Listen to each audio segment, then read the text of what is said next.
In this video, we're back at Disneyland, and we're going to show you our full day of using Disney Genie Plus, which gives you access to the Lightning Lane on select attractions. That means you have a reduced wait. So this is basically the replacement to the old Fastpass and Maxpass system that used to be at Disneyland. We will talk about what attractions we get on, how long we wait, and if we think the $20 cost per person is worth it. We'll also share some tips for making the most of using Disney Genie Plus. And we'll also show you what other rides and shows we fit in our day as we wait for our access to our next Lightning Lane. So let's dive in. As soon as we scanned our tickets into the park, I jumped on the app and purchased Disney Genie Plus. It has you select the members of your party, so make sure you have everyone's tickets scanned into your app beforehand, and then you can purchase it. It's $20 per person for one day.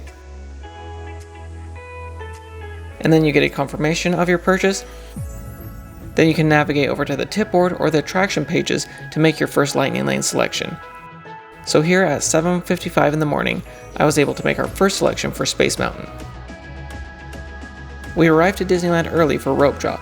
This is where they let you into the park up to the top of Main Street, and then once the park officially opens, they let everyone head to the various attractions.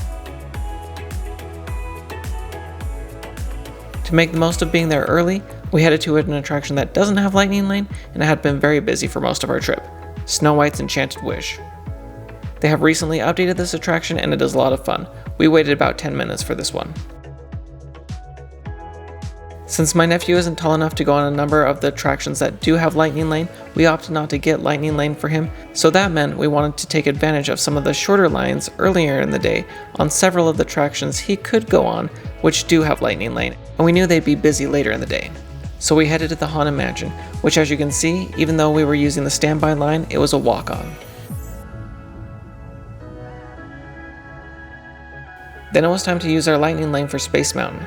The wait for the standby line was saying 40 minutes, so we were very grateful to get on the attraction within 7 minutes using the Lightning Lane.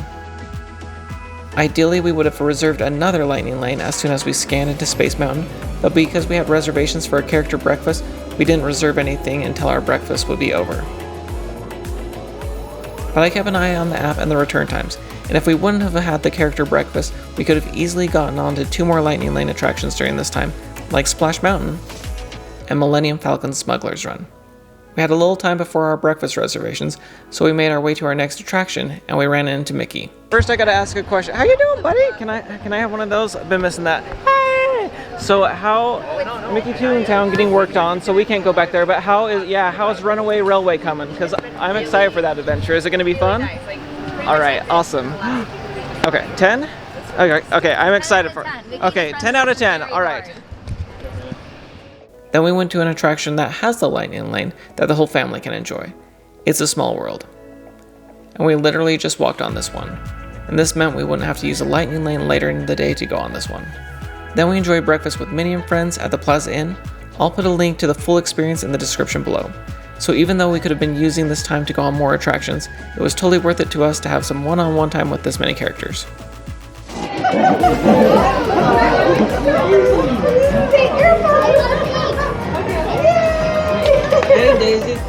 After breakfast, our next Lightning Lane reservation was ready to go, Big Thunder Mountain Railroad.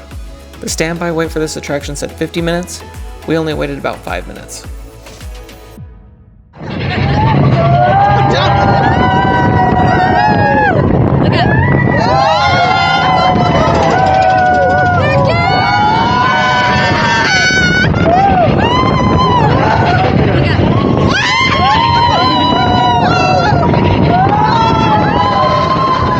After Big Thunder Mountain, we went to meet back up with my nephew who was having a chat with Kylo Ren. Is that they believe it. After exploring Galaxy's Edge for a little bit, we headed to our next Lightning Lane, which was the Matterhorn. This was our longest wait of the day, and it took about 18 minutes, but keep in mind the standby line was saying about 90 minutes.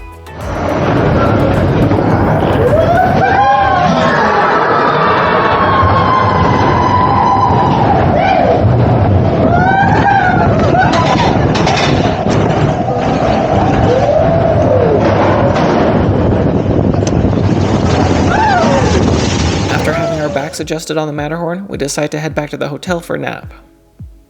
But first we stopped in California Adventure to try a few specialty churros. Once again, I'll link the full video of that experience down below. While we were napping, we certainly could have used that time to get on another attraction with the lightning lane, but sometimes you just gotta rest. But as we did rest, I secured 2 more lightning lanes once our nap was over. One for Soarin', and another lightning lane for Guardians of the Galaxy Mission Breakout. Each of these attractions had standby lines that said about 50 minutes, and we were on each of these attractions within 10 minutes. One of the other great things about Genie Plus at Disneyland is you get all the on-ride photos and the pictures taken by PhotoPass photographers during that day. Just make sure you have them scan your app so you have access to all these photos.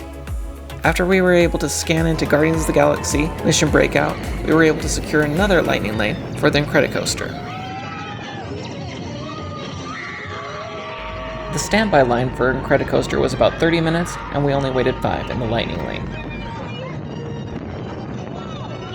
As you can see, we had a very full day. Keep in mind, while a number of the big attractions are included with Genie Plus, 3 of the most popular attractions, Radiator Springs Racers, Web Slingers, and Star Wars Rise of the Resistance, are not included on Disney Genie Plus. They do have lightning lane access, but for those you have to pay an individual fee, which is slightly different for each of those attractions. Then we enjoyed some dinner at Rancho de Zocalo. We did schedule a lightning lane for after dinner for Star Tours, but then we opted not to use it because just eating dinner and going on Star Tours doesn't always mix too great. Then we went for a ride aboard the Many Adventures of Winnie the Pooh.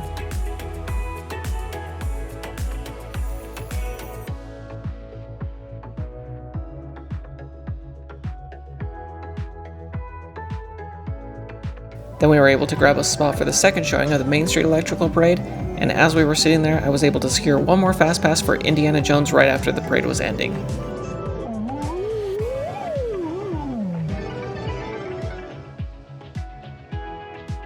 The standby line wait said 25 minutes, but it appeared that it was walk-on for both lightning lane and standby.